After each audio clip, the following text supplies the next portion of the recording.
हाय guides, Radhe Radhe, जय श्री कृष्णा। मैं अपने काशी विश्वनाथ जी का महिमा सुनाता हूँ। हमारे काशी विश्वनाथ रामनगर महाराजा महादेव शिव जी की वरदान से उनको पुत्र हमारे गंगा जी में पौड़ते हुए मिलते हैं, तो राज्य वही करते हैं। हमारे काशी विश्वनाथ जी की महिमा है, उनका ही गुणगान चलता है।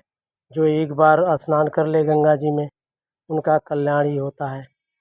लोग कहते हैं कि शिव जी की महिमा, जो शिव का एक बार दर्शन कर ले उनका कल्याण ही कल्याण होता है। इसलिए सबको भैया राधे राधे, जय श्री कृष्ण। हमारे काशी विश्वनाथ गंगा जी की धारा में आप लोग एक बार स्नान करें, अथोसाश्वमेध घाट पे स्नान करके और महाशिव जी का दर्शन जरूर करें। आप लोग से ही रिक्वेस्ट है, इस चैनल को सब्सक्राइब लाइक जरूर करें। कहानी महिमा उनकी बहुत अच्छी है, आप लोग एक बार महिमा सुने और स्वयं आके दर्शन करके देखें। हमारे प्रभु महादेव जी, जो कि काशी नरेश, उन्हीं की बसाई हुई नगरी है हमारे काशी विश्वनाथ, जिसको आज वाराणसी के नाम से लोग जानते हैं। यूपी में पड़ता है बनारस जिला, जिसको वाराणसी जिला बोला जाता है।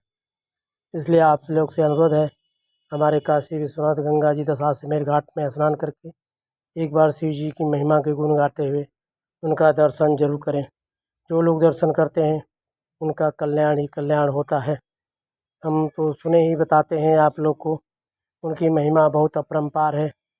एक बार राजा रामनगर के राजा अपने साइड गार्ड को रखे थे, जात का डोम था, उसको साथ रखते थे। वचन का बहुत पक्का था। उनकी बारात जा रही थी, बारात जब वापस आई तो हर जगह अड़ंगा लगा देता था।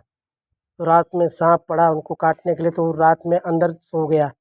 उनका शादी हुआ था, रात को गए बिस्तर तो अंदर सोया था, सांप आया तो सांप को काट के वहीं हट गया। फिर राजा के चेहरे पे छींट पड़ गई, तो उसको हटाने के लिए वो गया। तो राजा जाग गए, तो बोले इतनी रात को हमारे कक्ष में क्या कर रहे हो?